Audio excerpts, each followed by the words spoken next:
What's going on, everybody out there? It's Ron Brown, LMT, the People's Fitness Professional, aka Soul Brother #1, reporting for duty. Today, we got the brother Jelani in the building to talk about the origin of Freemasonry. Before we go into it, do the knowledge to this commercial. Hold on one second. Oh, where is it? Here it is. Oh, hold on. Do the knowledge. Peace, family. Welcome to NYP Talk Show. This is more than a podcast. It's a conscious platform rooted in truth and culture. From the 5% Nation, Nation of Islam, Moorish movement, and Masonry.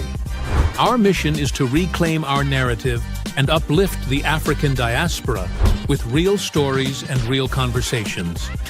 Support us through super chats during live shows, donations on Cash App, GoFundMe, Patreon, or Buzzsprout, and by repping our official merch, available on our website and right here on YouTube's merch shelf. Every dollar, every super chat, every hoodie builds the movement. This is NYP Talk Show.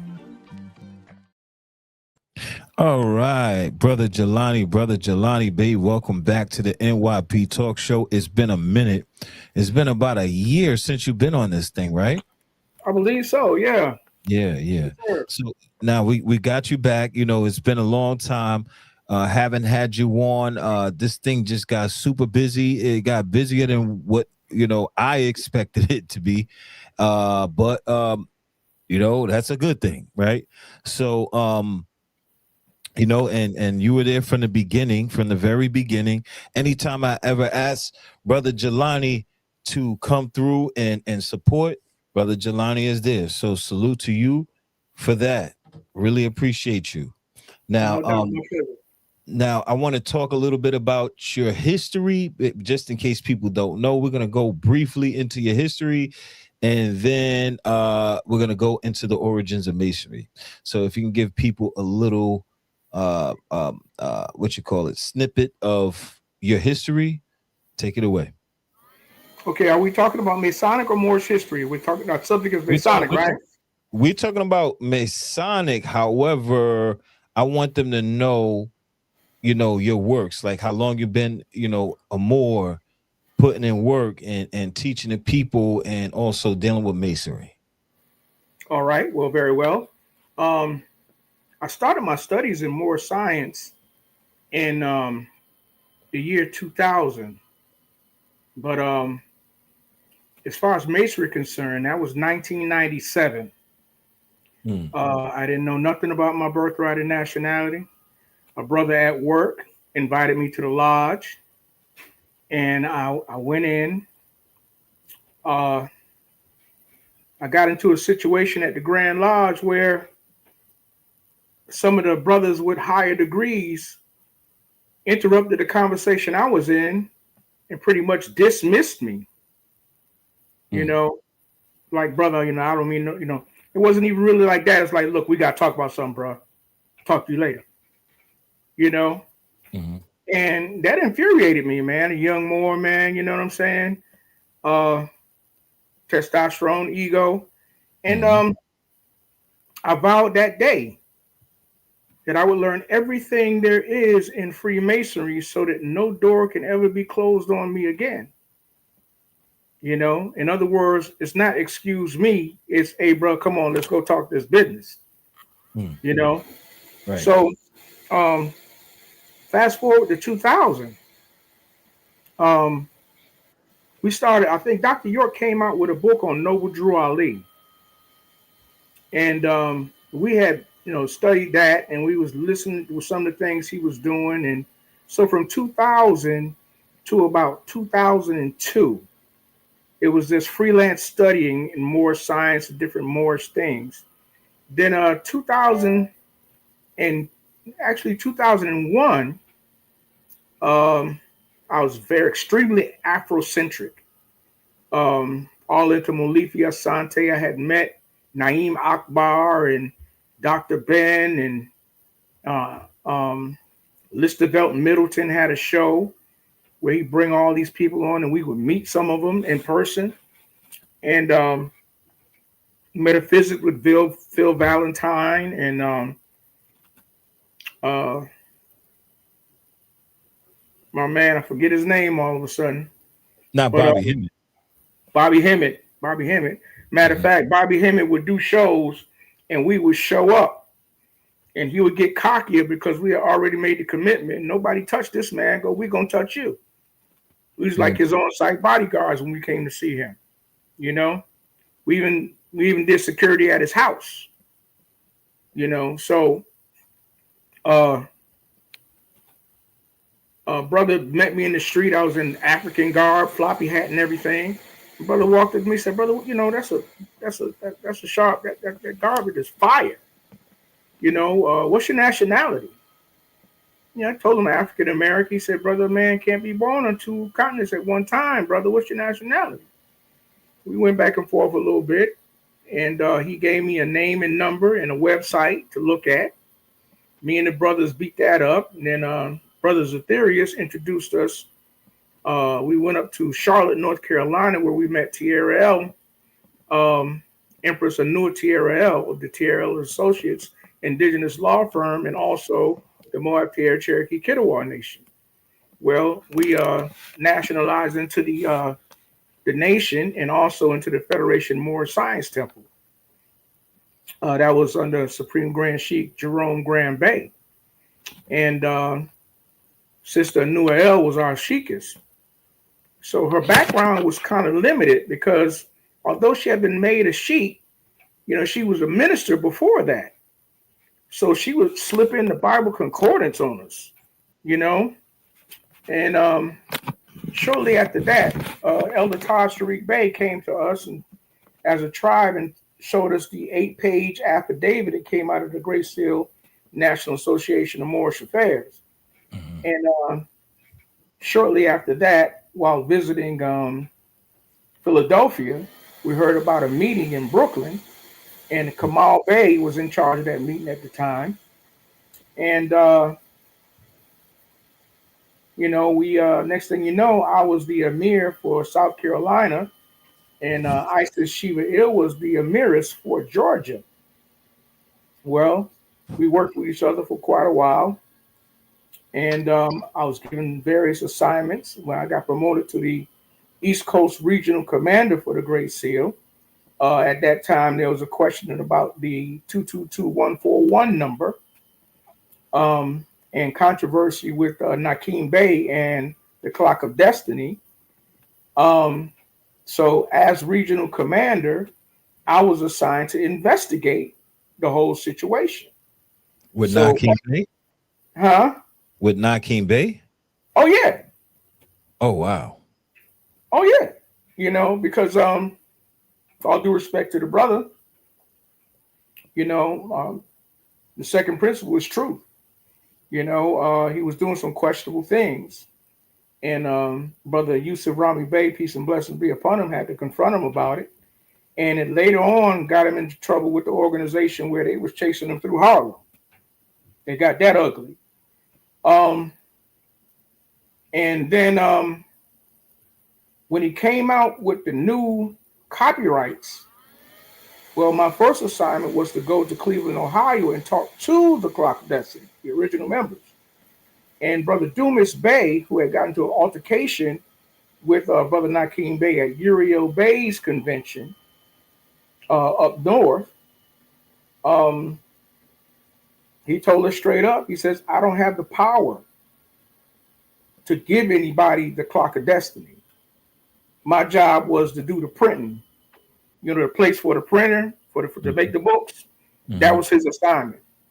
Now, he could give you a charter. So he gave him a charter for New York. He didn't give him authority over the whole clock. You know, so that was one of my assignments. Then later on, we met Nakeem Bey at 126 Nakeem Bey or Hakeem Bey? No, Nakeem Bey. Hakeem Bey was the Minister of Education for the Great Seal National Association of Moorish Affairs.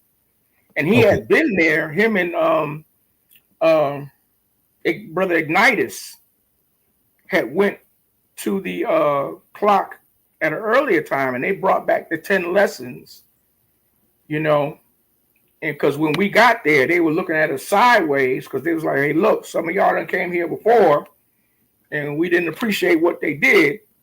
So they put us under scrutiny, man, asking us stuff about the Zodiac Constitution and the Zodiac wheels and the different energies and stuff. We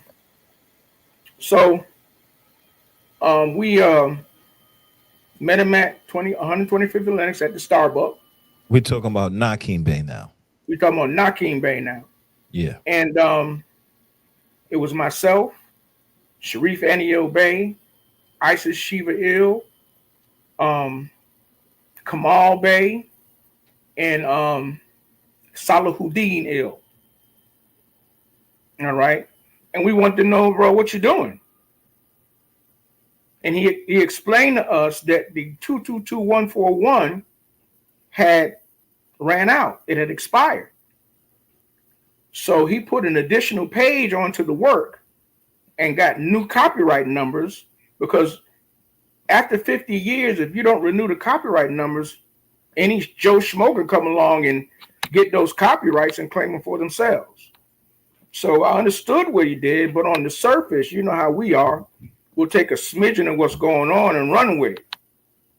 You know, so I mean, I was clear personally, so other people didn't have, you know, still had problems with it. However, guy, I told you, me and Sharif go back, man. We go back a minute. You know what I'm saying? Mm-hmm. And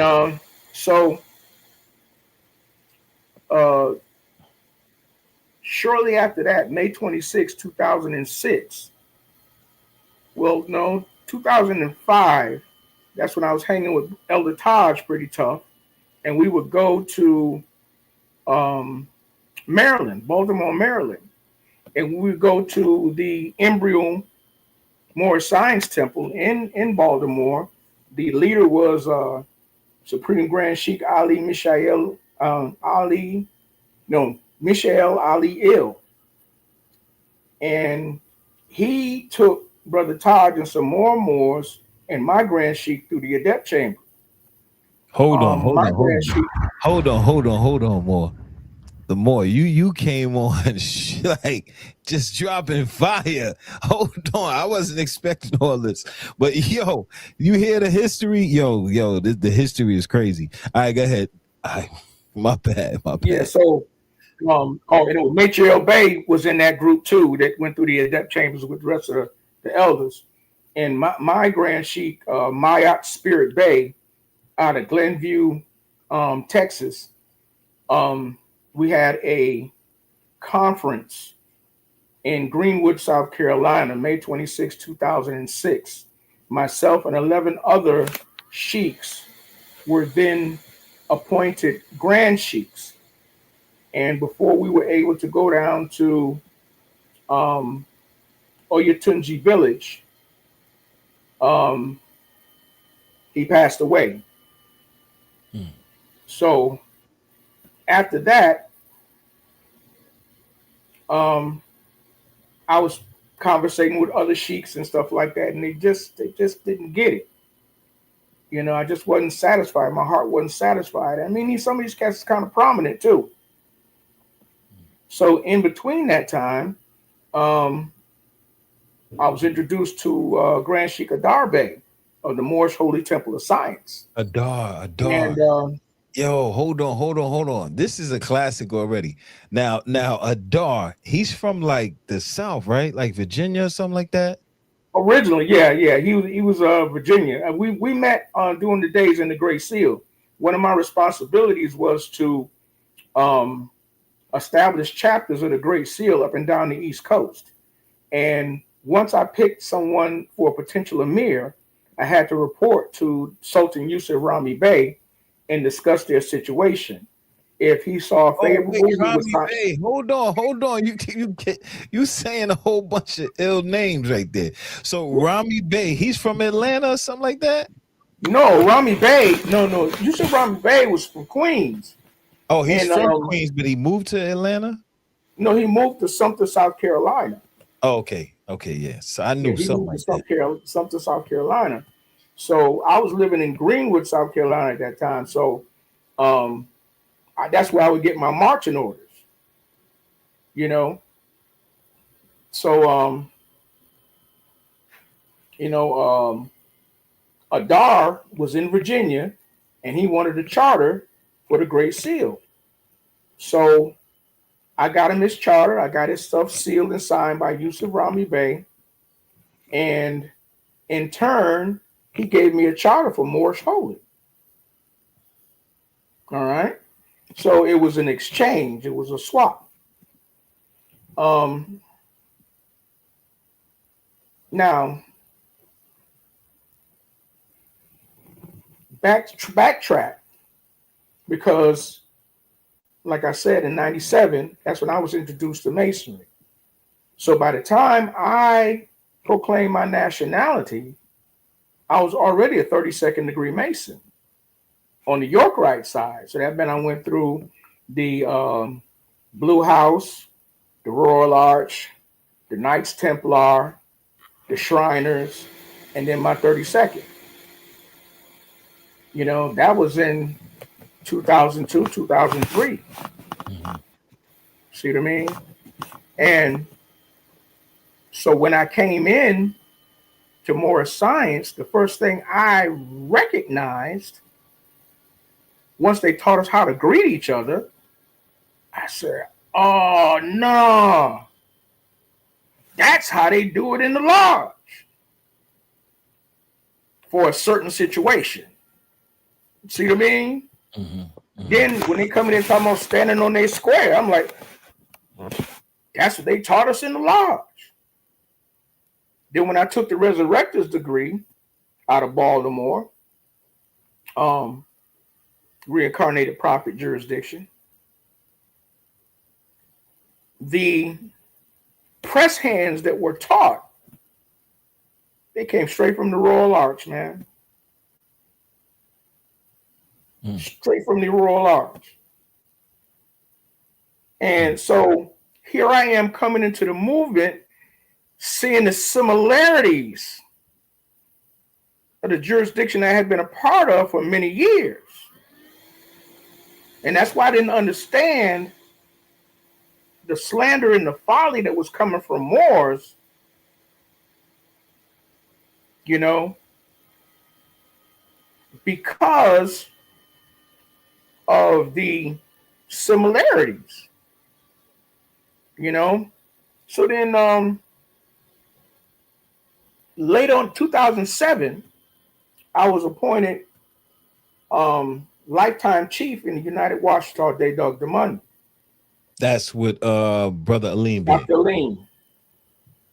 Yeah, Dr. Aleem Bey. And I was then assigned to the primary council and the chief ambassador for the tribe. And in 2009, I was sent to Poverty Point with the Empire Washita, you know, to try to mend things with them as chief ambassador. Because they had been misinformed about, you know, the Crown Prince. Yo, hold on, yo, Jelani, what happened this evening? Like, yo, yeah. You had your Wheaties or something, man. We're gonna slow it down, bro. Just kind of slow it down. Nah. Keep going. Well, I mean, you know, that was Dr. Aleem. Even before, you know, he got heavy into the temple, and people deny that to this day. But Brother Adar Bey made him Grand Sheik over Temple number 2 in North Carolina, and I was over Temple number 3 in South Carolina. You know, and Dr. Aleem on his website, he had an in-depth history on Moorish science, you know, the early days of Prophet Noble Drew Ali before he started the mission in 1913, you know, and things of that nature. When I seen that in 1910, he was a member of the free and accepted ancient York Masons, that blew my mind. Okay, so this is the issue with that, right? I see a lot of Moors saying that there's no record of him being a part of any lodge beforehand or after. Well, several authors have laid testament to him being a member of the lodge. And the mere fact that Moors do a lot of things they do in the lodge, they don't know it because nobody told them that's what they was doing. Mm. You see what I mean? Right. That's just like somebody teaching me supreme mathematics and not knowing that it's indigenous to the 5% Nation of Islam. Right. You see what I mean? I wouldn't know until a God body approached me. It's like, yo, you know, you be God, you know what I'm saying, or something like that. You know, I've never been in it. I never had an enlightenment, so I'm not even gonna play with it too tough. Nah, I get it. I get it. You know, I get you. You know, and so 19. There's 3 years difference, 1910 and 1913. So 3 years before he even started the old Canaanite temple. Heck, he was trying to doggone create a church. I forget the name of it. You see what I mean? Mm-hmm. But like I said, the mere fact that there are distinct things that I recognized when I came into the movement. And then when I found that out, I said, oh, Eureka. That's why the Moors are doing this. That's why the Moors are saying this. Okay, so to clarify, right? I just want to make sure I'm correct here. Mm-hmm. So I haven't gone as deep into the lodge as you have, and a lot of Moors, I think personally, this is what I believe, right? A lot of Moors who never been in the lodge will refute the fact that the prophet has been in the lodge without even knowing anything about the lodge, right? So they can't even compare and contrast to make, to examine to see if there's some similarities. So they just deny that without knowing, you know what I'm saying? Without going in through the lodge, based on, I guess, whatever knowledge they have themselves, whatever research they have. Some Moors just completely deny it. And that's their right, you know. But there is documented information on that fact. But you can't. That's just like me, doggone.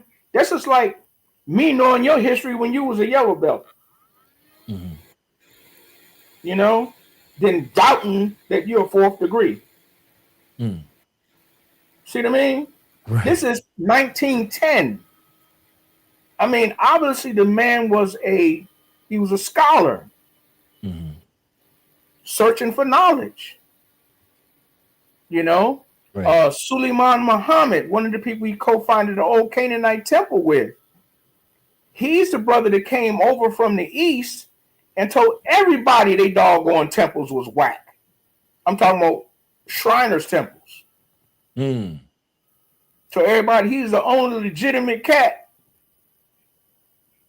that could spread Shrinerdom. And let me add, the Shrinerdom and Freemasonry, 2 different jurisdictions. Yes, I learned that last year. Mm-hmm. Okay, 2 different jurisdictions. Can you explain? So Masons don't wear fezzes. Shriners do. You see what I mean? Masons don't wear fezzes. And I'm talking about unconscious Asiatics. Mm-hmm. See what I mean? Now, there are some degrees where a black fez can be part of the uniform. Okay. See what I mean? And that also brings about the part about the marked fez. Prophet said, don't mark your fez. Correct. As a Moorish American. Mm-hmm. As a Mason in the Knights Templar, some of their commanderies wear fezzes, black fezzes. And they wear black fezzes because internationally, the black fez is recognized as law enforcement, judgment. Internationally, give you a receipt. Remember the first Mummy? The movie The Mummy? Yeah. Remember when the lady went into the jail to pick up the dude? Okay. Remember that part? I vaguely. Every one of the COs in that jail had on a black fez. I got to go back to that. Yeah. See? Every last one of them had on a black fez. Internationally, it is recognized as a headdress of law and authority. The same reason in the Kung Fu movies, you see the headdresses that resemble fezzes. It's black. Mm-hmm. They're law enforcement. You know what I'm saying? 5 Deadly Venoms. Mm-hmm. The lizard was a cop. The lizard and the scorpion were cops. And they wore black headdresses. See? So what I'm doing is taking it out of the scope of the temple and taking it internationally where it's called a tarbouge instead of a fez. So stop talking about the Shriners, because the Shriners is not a religious society. They're not a part of our organization. Okay. So now this is something that I never really understood. So Masons and Shriners, what makes them different? The Shriners is an auxiliary organization that supports Freemasonry. In other words, in ancient York Rite, I have to finish my education as a Mason before I can go through what I have to go through to be a Shriner. See? And it was important for me. I'm glad I did it when I did, because once I got in, trust me, it's a Moorish jurisdiction, bro.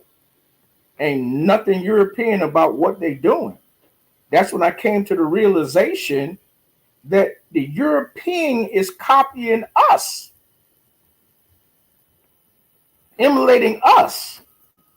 But we can't copy us because we are who we are. It's not until you get inside the door and they start identifying certain people that as a Muslim, you go, whoa, did they say that? Did they say this? You know, and there's no European stuff in it. Straight up Islam, bro. Really? Factually. Okay. See what I mean? To even get in the door, you talking about Islamic history without saying too much. You feel me? Right. Right. So now this brother says you have to be a master mason to become a Shriner. Yes, and a lot of times what has to happen is that just because you have to be a master mason to be a Shriner, in other words, I know the Asiatic Masons do it a lot. European Masons, hey, all they got to do is slip a few dollars and boom, they Shriners. And that's all they do is Shriners. You have some Europeans that they couldn't go toe-to-toe with you as a Blue House Mason because they went straight into the shrine, which is another jurisdiction. But in the Asiatic Masonic, I'll say guild, they require you to learn what you have to learn. In other words, you have to be not just a Mason, but an accomplished Mason. You got to learn all your lessons, you know, so that if somebody come up on you Going right back to your jurisdiction, brother. What's today's mathematics? And you ain't got nothing to say to them. That's a universal beatdown, correct? Nowadays, it's not like that though. Nah. They don't. It's like back in the days. I would say like in the 90s. If you didn't know your math, yeah, you have a problem. You have a serious problem. You know what I mean? But now it's a little bit more mellowed out. Well, and you know what? I would say a lot more mellowed out. Well, the same thing with Masonry, brother. Because you, man, it was his brother. I ain't gonna say his name. Get on my nerve. He would actually like peep out, like he see two Masons greet each other. And he go around the corner and peep and see what he could doggone pick up, and then go to another Mason and try it out. Not a day in the lodge, right? And he wear the belt buckles and the necklaces and everything, you know, and he didn't even know how to protect it, but he could sugar mount through it. So it would make me mad. In our early days, man, I'm really, really gung-ho. If I'm committed to it, I'm committed to it. I'm a soldier about it. And he was playing around me, man. I said, brother, you know, you're playing a very dangerous game. Back then, it was a dangerous game. So I introduced him to this older brother with a finger missing, and asked him to tell this brother what happened to his finger. He put his daddy's ring on and ran into somebody, and they took that ring. So just to mirror what you just said, back in the day when I first came into the order, it was no joke. You had to know what you know. Damn, why was it like that back in the days, man? Discipline. Like back in the days, it was no joke, man. I think I was telling somebody a while back, when I first got into the when I first became a 5%er, I was so peace have been. I was so excited about this new information for me. You know what I mean? Like it all came to me. I said, "Oh, there's no mystery God. Oh, I'm the God." Oh, and I got a tattoo. This is the tattoo I got when I was a kid. Right? I got that tattoo. I'm on a train. I'm walking on a train. I'm so proud to have this universal flag on my arm. And this guard came up to me, yo, you know what you got on your arm? Yo, he wasn't playing. No, He was not playing, yo. And the brother that I was with, who basically introduced me to the 5% Nation, he had to like, yo, hold on, I got this. Like, yo, he's new. Like it was vouch for you. Yeah, it was no joke in those days, bro. And when you came up, yeah, we came up around it. Oh, you got into Masonry in 97. I got into the 5% Nation at 95, 96, around that time. So it's around them 90s, bro. Yo, they were serious. Once they realized who they were serious about that. Yeah. You know, and understand, it was a universal conspiracy to water down our fire, even in the martial arts tip. The Nisei Goju boys, the Tong Dojos of Brooklyn, you know, Grandmaster McGee. Well, I go way back. You know what I'm saying? I go back to 71. So we would actually have karate wars. Nah, for real. Even when I was coming up, dojo against dojo and shit, like, wow, you bringing it back. Yo, that was serious. Wow. Because we were actually, once we found out that we were something special, yeah, we were serious about that and we stood on that. You see what I mean? Yeah. But then somebody came in there and said, no, well, you know, we're not gonna, brother, we ain't gonna haze like we did. We're going to take it easy, brother, But then guess what happens? It got watered down. It got watered down. They played with the science. Like, okay, me and you both know, as you teaching the youth coming up in martial arts, there's 2 reasons to put them on their knuckles. On the surface, they believe they're being punished. That's conditioning. That's conditioning the wrist, strengthening the wrist, developing pads on those first 2 knuckles, so they become weapons. Right. But you can't tell that kid that when you say down, give me 20. But guess what? A wise teacher will talk to him while he's doing his push-ups. Why? So he associates the pain with the lesson and never forget it. Yo, Jelani came out swinging today. He ate his Wheaties. He's ready. So now we got Awareness Daily in the building. Awareness Daily 360. Awareness Daily has been rocking with NYP for a long time. Just haven't seen you. Thank you for the $5, brother. Is Freemasonry an open system in the shrine and application?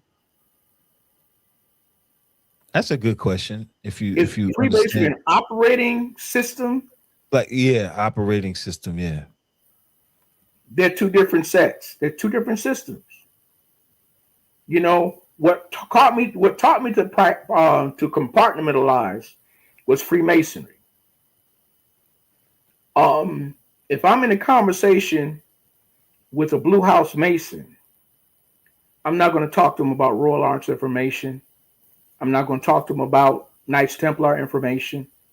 I'm not going to talk to them about 32nd information until they show and prove they're at that level. It's the same thing with the shrine. See, because like we said about watering down, they don't water down the shrine. They let a lot of things go. The old school don't appreciate it. I've seen a lot of things that have been omitted that you just don't see done. And you wonder why. That's the integral part of being a part of something. That's like getting a rank, getting a black belt, and all your basics is raggedy. And they still gave you the black belt because you gave them some loot. Real black belts ain't feeling that. See, it's the same difference. Right. I think that the doggone Moorish Divine and National Movement would be more integral if you see a brother with a fez on or turban on, especially a fez, and you go, Islam, well, who made you? And they don't have an answer. Key 14, more. And they don't have an answer. Well, who the hell, what jurisdiction you come from, man? Even if you go into the other jurisdictions, if a sister was impregnated in May, when would her baby be delivered? Now you clock a destiny. And they don't have an answer. So what you do? Order that damn, or especially go, well, what's that, Mo? Oh, yeah, I got this hat, man. I seen it. You got this hat? See? So instead of letting that go and talking about him, smack that thing off his head. You can't do that now. Yeah, but see, that's why they don't have no respect for it. Give you an example. And let me know where our time is at, because I want to go back to the ancient and to what the Europeans are doing to us. All right. I was doing a lecture in Charlotte, North Carolina. And I asked the people in the audience, what do y'all know about Moorish science? They started telling me about chargebacks, UCC ones, and they had a Grand Sheik in the front And I went through the one-on-ones, the first 10 questions in the one-on-ones. And the Grand Sheik didn't answer not one of them. Then, per Yusuf Rami Bey, he told me what the seven-page affidavit was supposed to be. And I told the audience. And the buffoon that been playing with him was sitting in the audience. He charging them $1,000 a piece for 7 pieces of paper. When the Great Seal said $360 for regular situations and $180 for single women with children.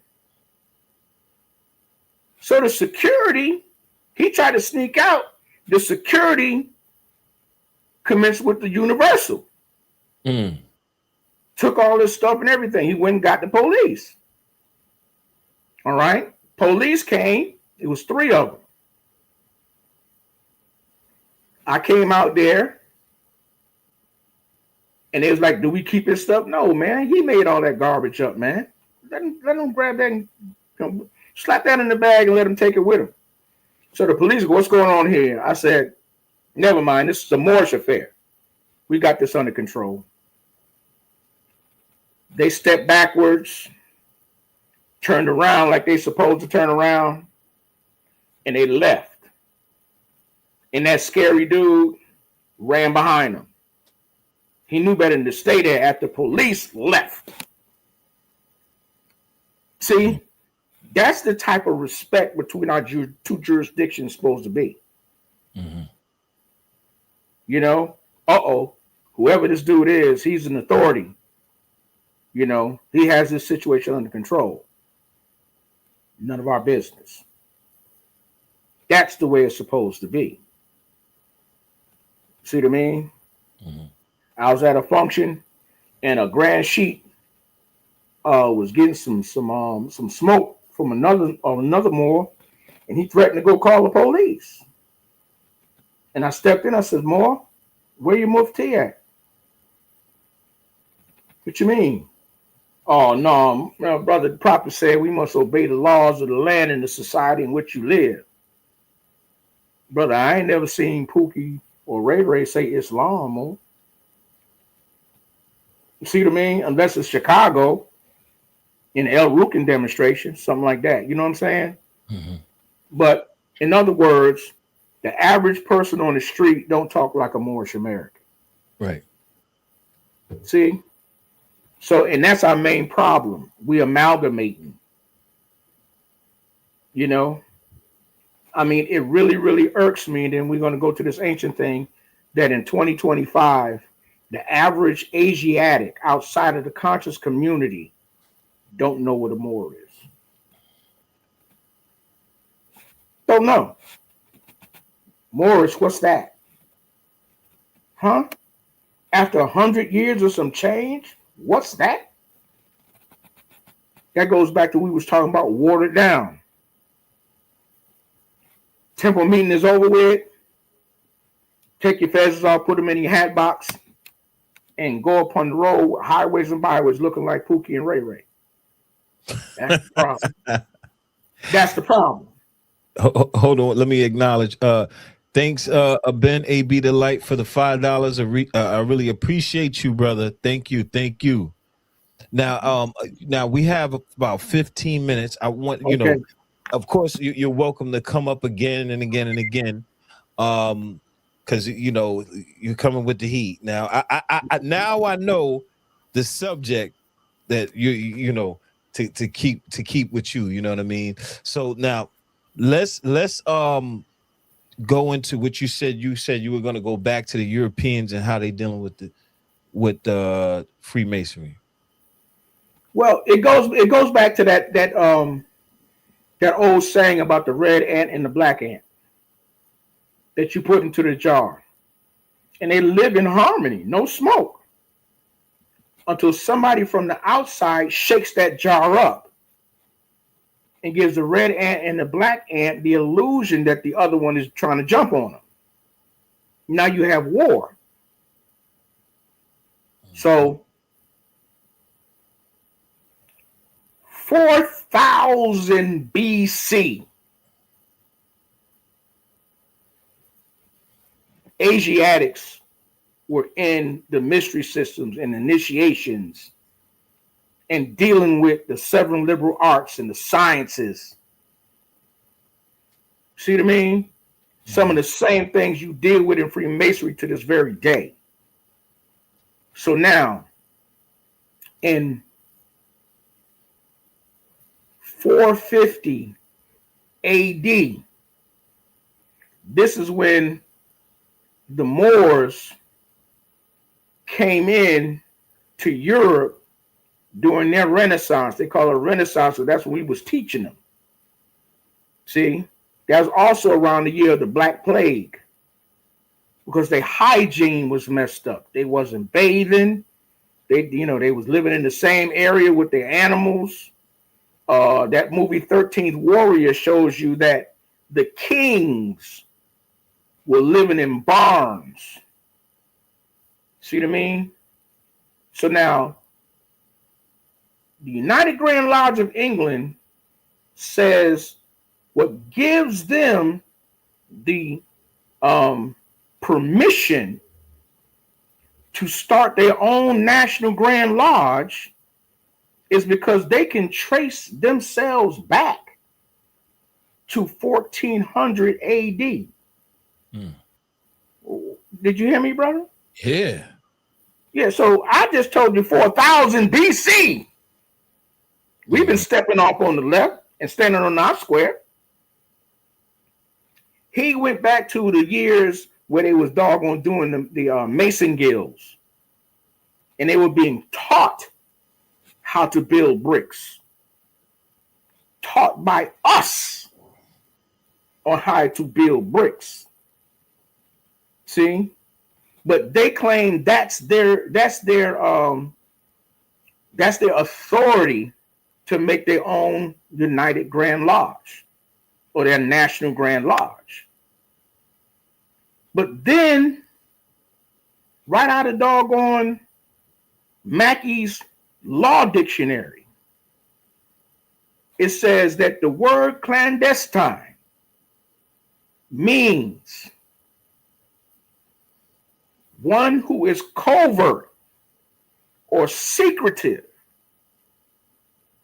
They turned that word into a disrespectful term, taught it to us.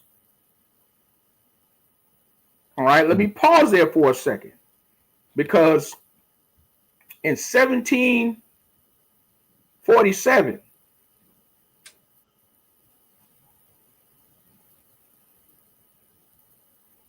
I might have that wrong. 1487, 1787, some early what's the name? A man named John T. Hilton. We're going to go back to Prince Hall. All right. Prince Hall was a pseudonym. It was a nickname. All right. His real name, per the Clock of Destiny, was Ben Bey Emmanuel Mu Ali. Now let's search for the receipt on that. The character Benjamin Banneker is famous for creating the almanac. In order to create an almanac, you must have the science of astronomy, mathematics, culture. You couldn't learn that from Mr. Gilmore on the plantation. He had just got out of slavery himself. The first slave owners in this country were us. And they were the slaves, especially the Irish. They wouldn't even doggone sell them. They just come and get them. Receipt. They were white and they were slaves. See? Okay. So now, real quick before we go on, I just gotta acknowledge. Yes, sir. Nicholas Bay, thank you for the $5. Islam NYP family, and brother Jelani, thank you for bringing the light. Islam is gratitude, brother.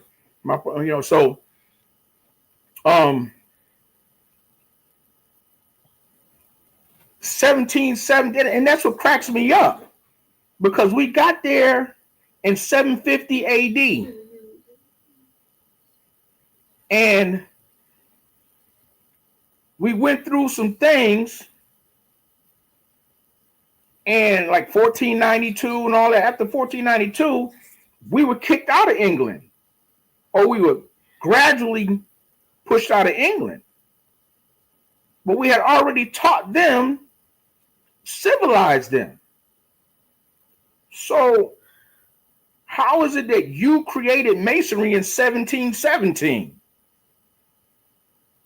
When we were there hundreds, if not 1,000 years before 1717. You got rid of us, and then you usurped what we taught you. Now you write in the history books that you created it. Then you're going to go back to the 1400s, and say you validated by the old guilds, not telling us that your teachers were Moors.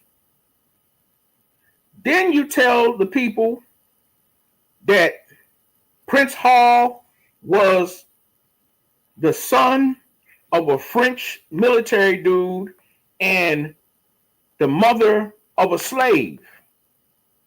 Well, Christian Black Code says that the fate of the mother is the fate of the child. So that would make Prince Hall a slave. Masons can't be slaves. So now we're talking about the contradictions. Mm-hmm. But as Ben Bey Emmanuel Muali, this brother made a clock out of wood that was accurate to the minute. He had skills that no European could give him. So from the African Lodge number 1 to African Lodge 459 to the last Grand Master of African Lodge 459 and the first Grand Master of the free and accepted ancient York Masons, Brother John T. Hilton, look him up. He was a bad brother. 1847, he was a bad brother. Mm. So he asked the United Grand Lodge, hey man, can we get down? We all Masons, right? They said, heck no, ninja. He said, okay. And he created a National Grand Lodge. They did it. They did it. So he did it. Him and 3 other lodges, 3 other Grand Lodges, because we were practicing Masonry before that. They came together and they formed a National Grand Lodge. Now, you know the nature of us. Somebody want to be the HNIC that probably don't need to be, and they broke off. They left the National Compact. And they actually existed in the wilderness until 1980 something. They left in 1890 something, and they begged the United Grand Lodge, and they finally got a charter from them in the 1980s.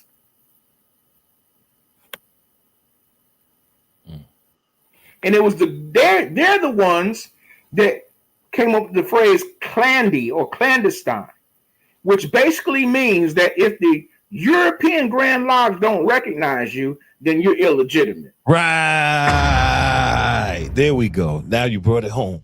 Exactly. Right. See? Right. Yo, I always wondered that right there. I always wondered that, man. Thanks for clarifying. And we've been beefing among each other ever since. Right. Exactly. Prince Hall origin versus Prince Hall affiliated. Even though the obvious is there, origin means the original. Affiliated means related to. We got the real Kush Day in the building. That's not the subject matter, brother. That's not the point of the podcast today, brother. Peace to you. Man, we only have 5 minutes before. That's Kush Day? Yeah, Kush Day. The real Kush Day is in the building. Man, tell that brother, listen, man, I've been dying to dialogue with that cat. You know, whatever he been fed, don't believe it, brother. Dialogue with me, man. Let's build. Yeah. I love his stuff. Let him know that. I love his demonstration. He's watching. He's watching. Man, I appreciate your demonstration, brother. Yeah, he's been on the show. I think one time he was supposed to come back on at some point, but I don't know. We just never connected. But we'll make that happen, man. This is the platform for the Moors, the 5%ers, everybody, Masons, everybody, all Asiatics. This is the platform for the family. This is a family podcast. Just to let Islam, that's right, brother. It's a family podcast. It's always been a family podcast from the beginning. You know what I'm saying? And it'll stay that way. So anybody's welcome to come up here as long as you got your facts right. And even if you're not right and exact, we're all human. You know what I mean? And somebody in the chat will check you on it. Somebody on the chat will check you on it for sure.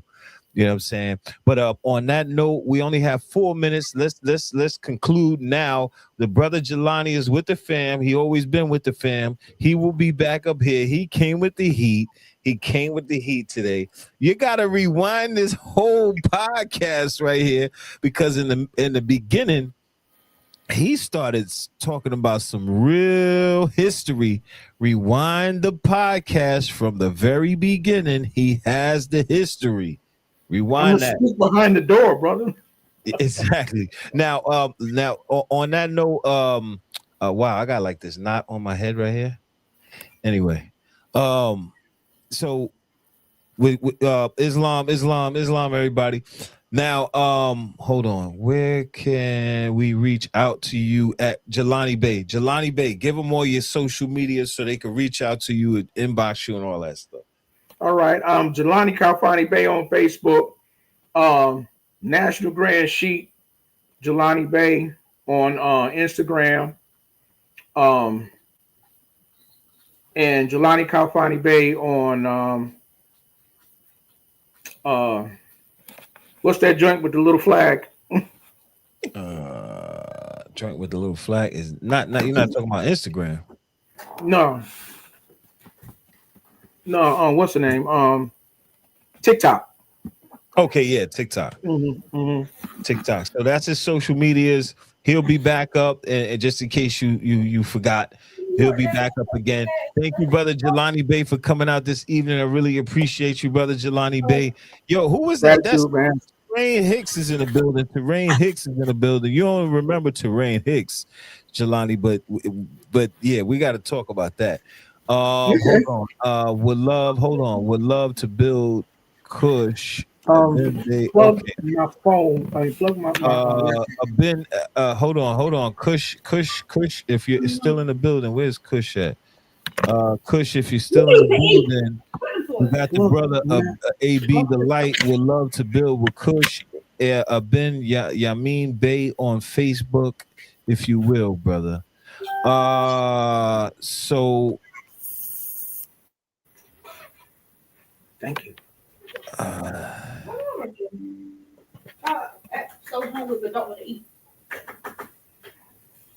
Oh, we got the trolls in the building again. We love it. We love the trolls. You guys, man, I think I know where this is coming from. If I'm wrong and this is just a regular troll, pardon me, but you're about to get banned because I think I know who you are, and you cats are suckers, straight up. You act like scorn women, stalker type of cats. You guys are pitiful, despicable, and I spoke on you to a couple people. So you guys are clowns. If this is who I think it is, you dudes are clowns. If you're a regular troll, sorry, I would like for you to be here, but you will be banned for now on because I think you're a clown, somebody who I think is a clown. Anyway, we're out of here. Peace to everybody on the chat. Really appreciate you. Are you going to have him answer my question, beloved brother? Right now, I don't see your question, and we are out of here. We are out of time. Come back again the next time he is up here. Inbox me. Yeah, inbox the brother. Peace to everybody on the chat, and we are out of here. Peace. Peace, family. Welcome to NYP Talk Show. This is more than a podcast. It's a conscious platform rooted in truth and culture. From the 5% Nation, Nation of Islam, Moorish movement, and Masonry. Our mission is to reclaim our narrative and uplift the African diaspora with real stories and real conversations. Support us through super chats during live shows, donations on Cash App, GoFundMe, Patreon, or Buzzsprout, and by repping our official merch, available on our website and right here on YouTube's merch shelf. Every dollar, every super chat, every hoodie builds the movement. This is NYP Talk Show.